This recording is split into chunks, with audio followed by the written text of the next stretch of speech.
안녕하세요. 저는 30대 중반의 여성이고 적지 않은 나이에 산전수전을 다 겪은 사람입니다. 지금까지 제가 겪은 아주 기막힌 일들을 여러분들에게 이야기해 드릴게요. 제 인생 얘기를 듣다 보면 세상에 이런 일도 다 있네 하는 생각이 드실 겁니다.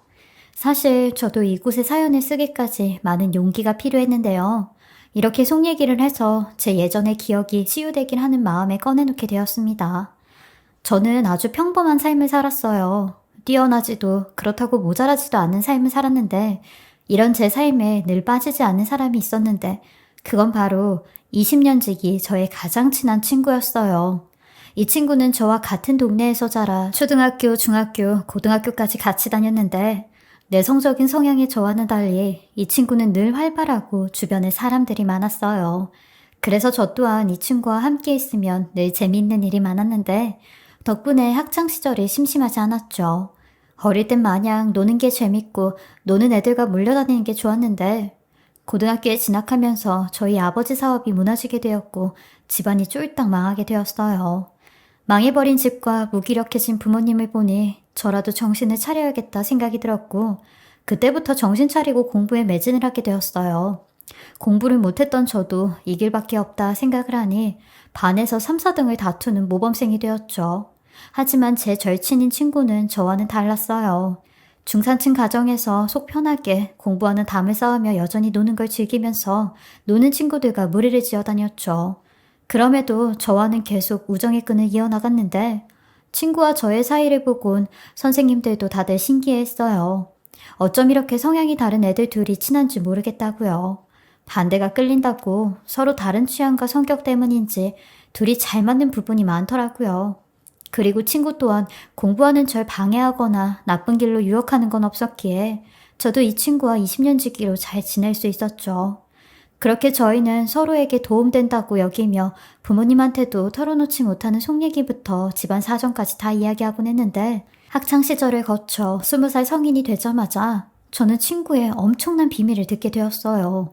20살이 되자마자 술집에 가서 친구와 술을 마시게 되었는데 친구가 술김인지 아님 이제는 말할 수 있어서인지 본인 집안 얘기를 털어놓는데 처음 듣게 된 친구의 집안 비밀이었죠.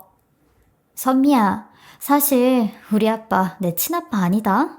내가 10살 때 이 동네로 이사 왔잖아. 그때 처음 만난 새아빠야.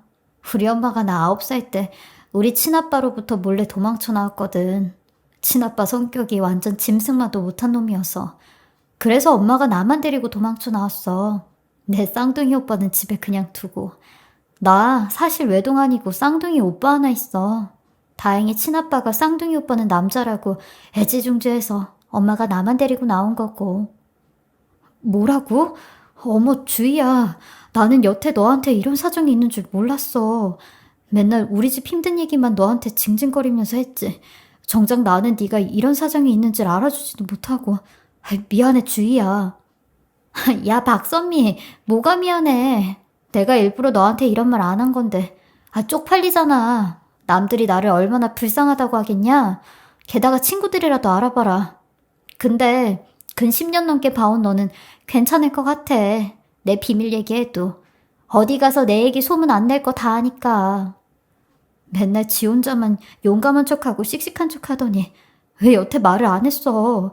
이런 아픔은 나누면 절반되는 거 몰라? 처음 들은 친구의 비밀에 저도 모르게 눈시울이 붉어져 훌쩍였고 제 훌쩍임에 인해 친구도 눈물을 흘리는데 그날 친구와 둘이 껴안고 엉엉 울었던 기억이 나요. 그렇게 저는 서울에 있는 대학에 진학을 했고 친구는 뷰티 관련된 2년제 대학에 들어가게 되었는데 어느 날 친구한테 다급한 전화가 한 통 왔어요. 본인 쌍둥이 오빠와 연락이 닿았다는 전화였죠. 쌍둥이 오빠가 엄마와 셋이 만나자고 하였는데 친구 어머니께서는 차마 죄책감 때문에 만나진 못하겠다고 나중에 만나고 싶다고 했대요. 그래서 일단 친구랑만 만나자고 약속을 잡았다는데 너무 긴장이 돼서 혼자 못 갈 것 같다며 저와 같이 가자는 부탁이었어요. 사실 그땐 두세 개씩 하는 알바 때문에 시간이 안 났지만 오죽 부탁할 사람이 없었으면 나한테 연락을 했나 싶은 마음이 들어 이 기회에 친구에게 은혜를 좀 갚아야겠다 싶었어요. 그동안 늘 제 힘듦만 친구에게 응석 부렸지 저는 이 친구의 힘듦을 알아준 적이 별로 없었거든요. 그렇게 저희는 대학가 근처 어느 카페에서 친구의 쌍둥이 오빠를 만나게 되었습니다. 근데 처음 보게 된 친구의 쌍둥이 오빠는 제가 생각했던 것보다 훨씬 더 괜찮아 보이는 사람이었어요. 친구와는 이란성 쌍둥이로 눈이 닮은 것 빼고는 외모가 많이 달랐지만 성격이나 좋아하는 것들이 비슷하더라고요. 그때부터 제 마음도 친구의 쌍둥이 오빠에게 향하기 시작했는데 친구 쌍둥이 오빠 또한 저에 대해 궁금한 것들을 친구에게 자주 물어본다고 하더라고요. 그렇게 저희 셋은 세상에서 가장 친한 사이가 되었는데 특히 친구 쌍둥이 오빠가 제가 가장 힘들 때 너무나 큰 힘이 되어주었어요. 저 대학교 2학년 때였는데 그때가 저희 집안이 최고로 힘든 시기였어요. 온 가족이 뿔뿔이 흩어져 길거리에 나앉게 되었어요. 당연히 저는 등록금을 내지 못할 정도가 되어 결국 휴학을 했고 고시원에 들어가 살며 낮에는 식당, 밤에는 학원 도우미 선생님, 새벽에는 편의점 알바 등을 하며 살았어요. 정말 지칠 대로 지쳐 있었는데 제 절친한 친구는 2년제 전문대를 졸업하고 새아빠의 지원으로 유럽으로 유학을 가더라고요. 10여 년 동안 친구에게 그런 생각이 든 적이 없었는데 상대적으로 박탈감이 들더라고요. 그때 처음 그런 시기를 느꼈던 것 같아요. 하지만 친구 쌍둥이 오빠는 다르더라고요. 저 모르게 친구에게 제 계좌번호를 물어봐 돈도 넣어주고 필요한 게 있으면 고시원으로 갖다 주기까지 했어요. 주서가 이렇게까지 안 해도 돼. 너도 알바하면서 용돈 받으면서 살잖아. 이런 거 자꾸 하면 나 너 부담스러워서 더 이상 친구로 못 지내. 선미야, 우리 친구 그만하고 이젠 나랑 사귀자. 나 사실 너 처음 보자마자 반했었어. 그리고 주희랑 셋이 만나면 만날수록 너에 대한 마음이 점점 커져만 갔고 주희 걔는 눈치가 빨라서 벌써 내가 너 좋아하는 거 알고 나한테 잘해보라는 말까지 했어. 너만 괜찮다면 우리 한번 진지하게 만나보는 거 어때? 갑작스런 친구 쌍둥이 오빠의 고백에 저도 마음이 흔들린 건 사실이었어요.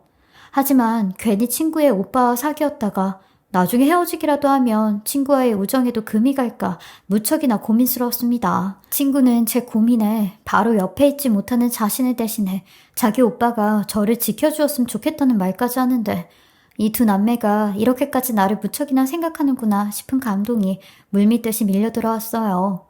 그렇게 저는 친구의 쌍둥이 오빠와 교제를 하게 되었고 이제는 친구의 오빠가 아닌 제 남자친구가 되었어요.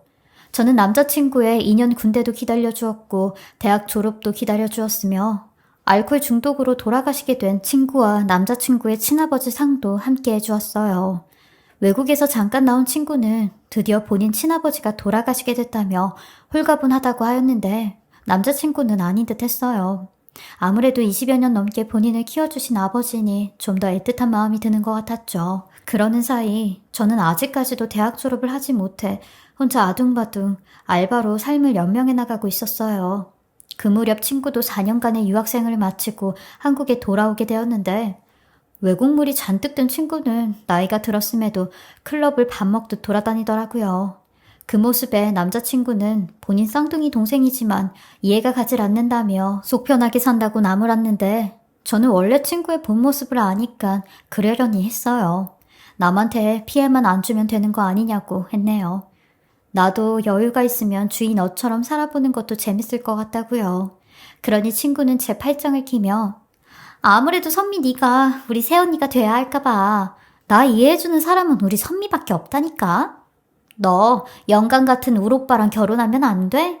친구가 신우면 얼마나 편하겠어. 내가 시집살이도 다 막아주고. 경제적으로 힘들면 내가 우리 새아빠한테 말해서 도와줄 수도 있고. 얼마나 좋아. 내가 진짜 잘해줄 테니까 내 새언니 해주라. 응? 친구의 진담 반 장난 반인 말에 혹하는 마음이 들더라고요. 친구 말대로 힘들면 철강 사업을 하시는 친구 새아버지의 도움을 받을 수도 있을 테고 시어머니로부터 방패막도 되어줄 수 있을 것 같았거든요. 달콤한 말로 들었을 땐 이만한 결혼 생활이 또 있을까 싶기도 하더군요. 그런데 이런 농담스러운 말이 정말 현실로 다가오게 되었어요.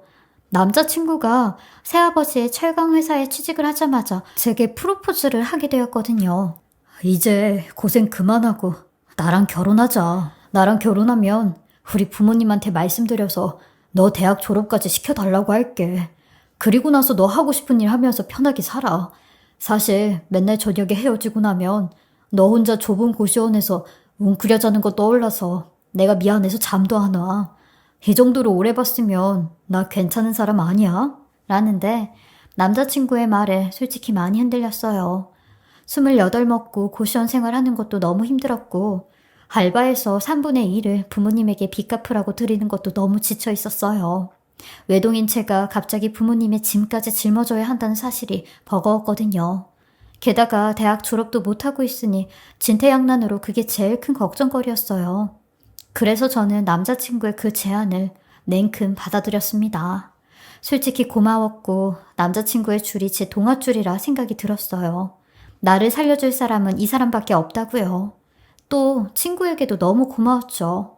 20년 동안 내 에너지를 이 친구에게 쏟길 잘했다 라는 계산적인 생각까지 들었네요. 물론 친구는 저희의 결혼 소식에 뛰어듯이 기뻐하며 거봐 내가 잘 될 거라고 했지. 니네 둘은 잘 될 수밖에 없어. 내가 결혼하는 것처럼 더 떨리고 신나네. 선미야 아니 새언니 드레스 투어 갈 때도 나 꼭 데리고 가야 돼. 그리고 식장 예약할 때도 나 꼭 데리고 가야 되고 알겠지? 내가 다 같이 골라줄 거야. 그래 알았어 주희야. 네가 안목이 좋으니까 같이 가야지. 시댁에서도 주희와 근 20년 지기 친구인 제가 며느리가 되니 마음 놓여 하시며 너무 좋아하셨어요. 요즘 젊은 아가씨들은 우리 때랑 달라서 속을 알 수가 없는데 선미는 우리 주희랑도 오랫동안 알고 지냈으니까 내가 훨씬 마음이 놓여. 우리 집 며느리 된 거 축하해. 대학 졸업하는 건 걱정하지 말고 마음 편하게 가져 하셨는데 저희 부모님은 마냥 좋아하시진 못하셨어요. 딸이 시집 가는데 한 푼도 보태주지 못한다는 마음에 결혼식 비용도 내주지 못한다는 마음에 죄인이 된 것 마냥 상견례 자리에서도 고개 한 번을 제대로 못 드시고 기가 죽어 계시는데 그 모습을 보고 있으니 가슴이 메어지는 걸 넘어 찢어지는 것 같더라고요. 우리 엄마 아빠도 당당했던 호시절이 있었는데 그 시절은 다 어디 가고 이렇게 초라한 모습만 남았나 너무 가슴이 아팠어요. 그래서 어쩌면 제가 빨리 결혼을 하는 게 부모님에게도 좋을 것 같다는 생각이 들었죠. 그렇게 저는 마음을 단단히 먹고 번갯불에 콩 볶듯 눈물의 결혼식을 치렀어요. 결혼을 하면 정말 드라마틱하게 인생을 편하게 잘 살 줄 알았어요. 하지만 인생에 드라마는 없더라고요. 시댁에선 저의 대학 졸업을 빌미로 제게 이래라 저래라 하기 시작했고 남편은 시아버님의 사업을 구실 삼아 한 달에 2-번씩 해외를 밥 먹듯이 나갔어요. 그리고 신우가 된 친구는 더 이상 친구가 아닌 신우였죠. 틈만 나면 대학 졸업을 들먹이며 절 불러들여 본인 시녀 노릇을 하게 만들었는데 퍽하면 언니는 나 아니었으면 아직까지도 고시원에서 알바나 하면서 고졸로 지내고 있었겠지? 그러니까 나한테 늘 고마워해야 해. 나한테 이런 거라도 해야 은혜를 갚는 거지. 그리고 이번 주에 있는 동창회는 웬만하면 오지 말지 그래? 나 언니랑 같이 있는 거 좀 불편하거든. 동창회 가서 친구인 언니한테 내가 야라고 할 수도 없잖아? 라며 꼬박꼬박 언니 소리를 하는데 언니 소리 하는 말투 자체가 저를 깔보는 듯한 말투였어요. 제가 알고 지낸 친구의 모습이 아니었죠. 거기에 저희 부모님마저 저 결혼 2년 만에 이혼을 하시게 되었는데 아빠와는 완전히 연락이 끊겼고 엄마는 경남에 있는 친정으로 가서 일을 하신다고 하여 자주 보지도 못하는 상황이 오게 되었어요. 그러니 시어머니마저 저를 종부리듯 하셨는데 절 마치 기댈 데 없는 고아라 생각을 하시는 것 같았죠. 늘 학교 끝나는 시간에 맞춰 시할머니의 병간호까지 저에게 시켰는데 제가 시할머니의 관장까지 하곤 했네요. 그렇게 4년을 살았어요. 대학 졸업은 했지만 제 나이에 경력도 없는 늙은 사람을 기업에선 채용하려고 하지도 않았고 저는 그대로 졸업장 한번 내놓지 못한 채 이 집의 부엌대기가 되어버렸죠.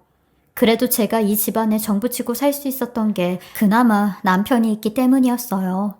몰상식한 시모와 본인과는 전혀 관련이 없다는 시부, 그리고 막무가내 신우인 제 친구까지 그중 남편 하나 제대로 됐기에 이 사람 하나 보고 살았죠. 되려 저와 남편은 날이 갈수록 사이가 더 좋아졌어요.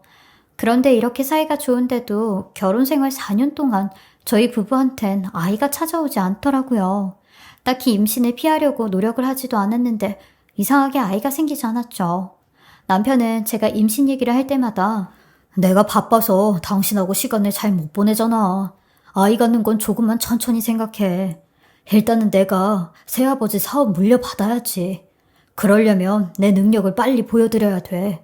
그래야 당신하고 좀 더 편하게 여유롭게 살지. 애는 그때 가져도 돼. 당신 아직 젊잖아. 나도 아직 젊고. 라며 위로 아닌 위로를 했는데 아이 문제는 남편뿐만이 아니라 시댁에서도 천하태평이었어요. 다들 아이 닥달을 하지 않았거든요. 뭐 시아버지야 본인의 친손주가 아니니 손주 얘기를 안 꺼내실 만도 하셨지만 시어머니나 친구인 신우도 아이 얘기는 하지 않았어요. 되려 아이 얘기하는 저를 나무라며 얘 지금 그깟 애가 중요하냐? 네 남편 능력 키워서 사업 물려받는 게 더 중요하지. 으이구 답답하. 언니 이런 기회가 뭐 하늘에서 뚝 하고 떨어진 줄 알아? 대학까지 졸업시켜줬는데도 그런 거 하나 몰라?